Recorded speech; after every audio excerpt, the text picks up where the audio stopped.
You have probably seen the video, the Louisville courtroom. The family's packed into the gallery. Standing in for Rob Eggert on behalf of Paul Wade. This is a little bit different. Mr. Eggert is retained on... Quiet in courtroom. Mr. Eggert is retained on the 2 revocation. Okay, hold on. Ma'am, you're going to have to leave the courtroom. You have to... The moment a man in an orange jumpsuit says something under his breath, and the whole room detonates. People climbing over benches. A judge reaching for a panic button. Deputies reaching for pepper spray. It traveled the entire country. That fight became the story. But a block away from all of that noise, on a quiet stretch of Cedar Street, there was a second scene that the cameras never lingered on. A parked car. And inside it, a 24-year-old woman named Alexis McCrary. Everyone remembers the Brawl. Almost no one remembers her. And the more you look at how this case was actually covered, the more you notice something uncomfortable. The loudest 10 seconds of this story quietly buried the person who should have been at the center of it. So let us do the thing that the viral clip never did. Let us slow down. Here is what the record actually establishes. On the afternoon of Saturday, September 10th, 2022, Louisville Metro Police were called to the 400 block of South 26th Street, near Cedar, right by a spot called Club Cedar Bar, for a report of a shooting. According to the police, officers arrived and found 26-year-old Edward Lamont Smith shot and killed at the scene. That alone would have been a tragedy, but it was not the whole call. Because moments later, police say just a short time later, a second call came in. Another shooting.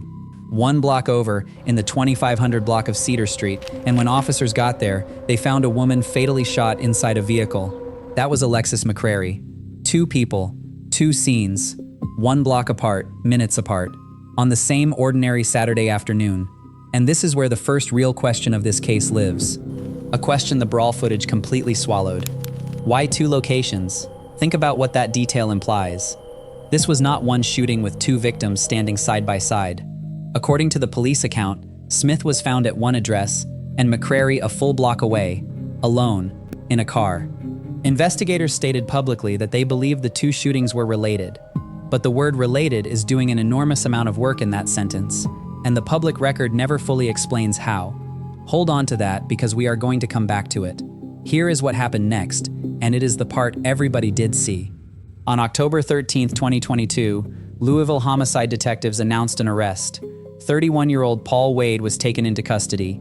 He was charged with 2 counts of murder, 1 for Smith, 1 for McCrary, and a separate count of being a convicted felon in possession of a handgun. According to local reporting on the court documents, one of the 2 shootings had been captured on surveillance video, and detectives used that footage to identify Wade as their suspect. Notice the wording there, because it matters more than it first appears. One of the shootings was on video, not necessarily both.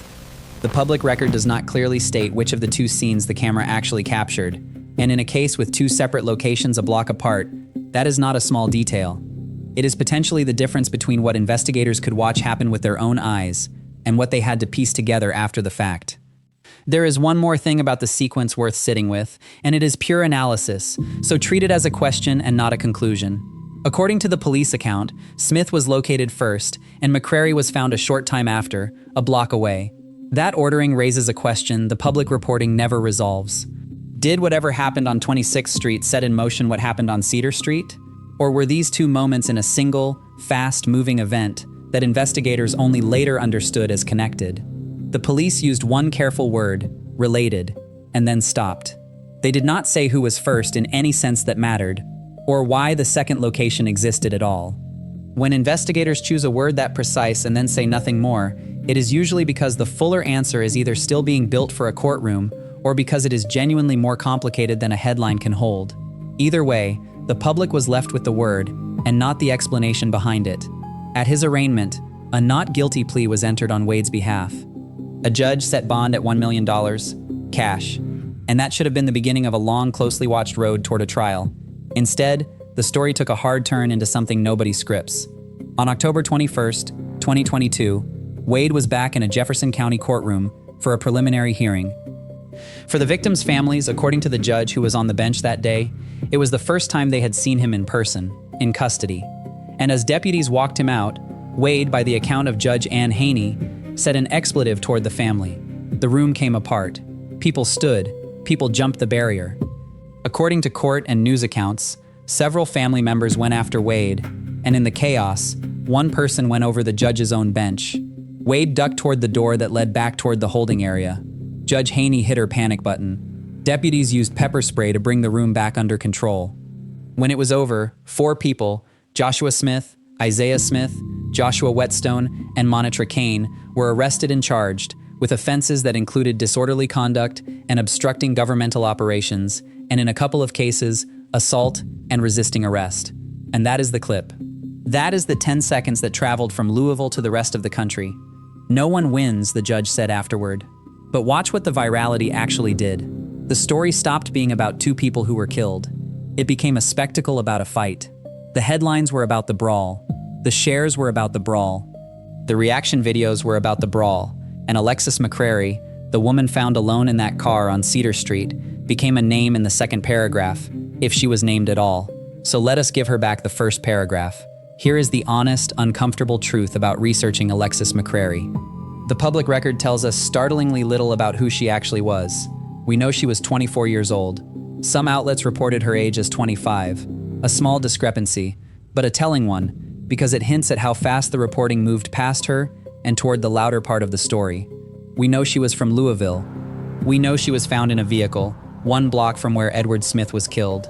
And then the coverage largely moves on. That absence is not a small thing.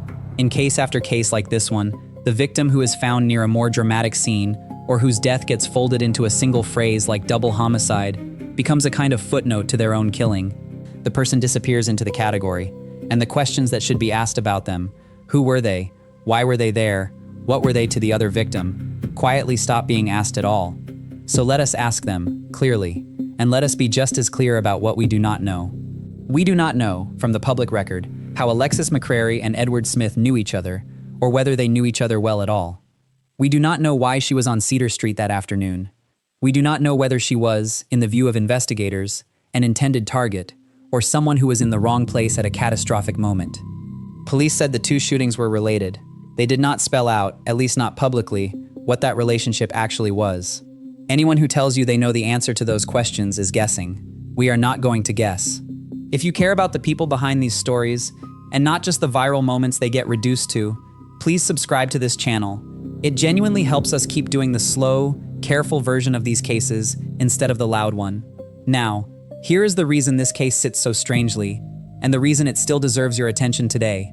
It is what happened after the brawl, or rather, what did not happen. After October of 2022, the trail in the public record goes quiet. The viral hearing generated national coverage for about a week. A high-risk security plan was reportedly put in place for Wade's next scheduled appearance. And then the same cameras that had swarmed a courthouse over a 10-second hallway fight simply left. Searching the available public reporting today, there is no widely documented account of a trial verdict, a plea resolution, or a sentencing in the killings of Edward Smith and Alexis McCrary. The story that was everywhere for one furious week became a story that almost no one followed to its end. Let me be precise here, because precision is the entire point. The absence of coverage is not the same thing as the absence of a legal outcome. Cases move through the court system slowly, sometimes for years, and most of that movement happens in filings and hearings that never once make the news. It is entirely possible that this case has progressed in ways that simply were not reported to a wide audience. What we can say, based on the public record that is actually available, is that whatever the resolution turns out to be, it was never given anything close to the attention that the brawl received. And that gap, the distance between the noise and the silence, is the real story of this case. Think about the imbalance for a second. A 10-second confrontation in a hallway was watched, shared, reacted to, and stitched into countless videos. The deaths that the hearing was actually about, the entire reason those grieving families were in that room in the first place, received a tiny fraction of that sustained attention. Edward Smith, Alexis McCrary, 2 people whose names most of the people who watched that clip could not tell you today. This is not an argument that the brawl did not matter. Of course it mattered. It was a raw, human explosion of grief, and the judge was right that no one won anything that day. But a preliminary hearing is not the case. It is one procedural step among many. And when the spectacle of a single step becomes larger than the two human lives at the center of the entire thing, something has gone wrong with how we choose to pay attention. So where does that leave us, and what should you actually take away from this? First, the legal reality, stated plainly.